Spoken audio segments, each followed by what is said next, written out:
Hi, it's Betty.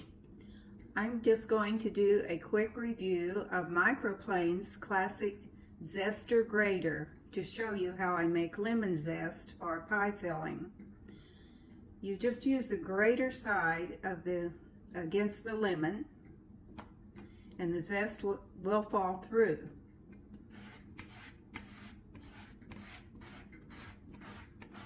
Turn your lemon gradually as it takes the skin off.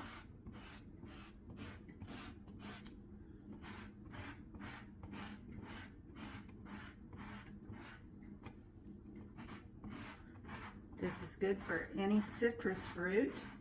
You can also grate cheese. Works great for that.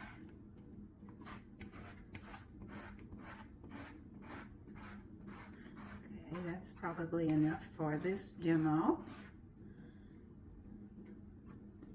And I have a little brush here. I just brush it and brush the other side down.